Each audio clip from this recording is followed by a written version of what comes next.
पुढची बातमी पाहूयात। हिंदी सक्ती 5वी पासून सुरू करावी असं स्पष्ट मत त्रिभाषा धोरण समितीचे अध्यक्ष डॉक्टर नरेंद्र जाधव यांनी व्यक्त केलंय।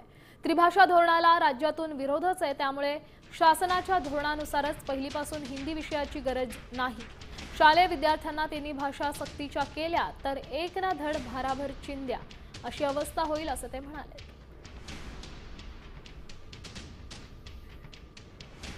भाषा पहिलीपासून असावी की नंतर पासून असावी, एखाद्या मधल्या इयत्तेपासून असावी, याच्याबद्दल खूप मतप्रदर्शन दोन्ही बाजूने ठामपणे करण्यात आलं। पण प्रामुख्यानं बहुसंख्य लोकांनी असं मत व्यक्त केलं की हिंदी भाषा ही 5वी पासून असायला हरकत नाही। पहिलीपासून हिंदी विषयाची गरज नाही असं मत त्यांनी व्यक्त केलंय। त्याचसोबत हिंदी सक्ती पहिलीऐवजी 5वी पासून करावी।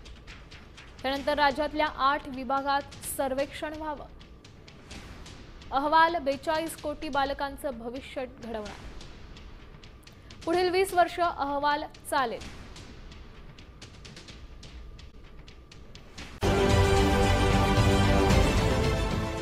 देश विदेशातील प्रत्येक घडामोडींचे लाईव्ह अपडेट मिळवण्यासाठी आता साम टीव्हीच्या सर्व सोशल मीडिया प्लॅटफॉर्मला लाईक, फॉलो आणि सबस्क्राईब करा। तसंच सर्व नोटिफिकेशनसाठी बेल आयकॉन प्रेस करायला विसरू नका।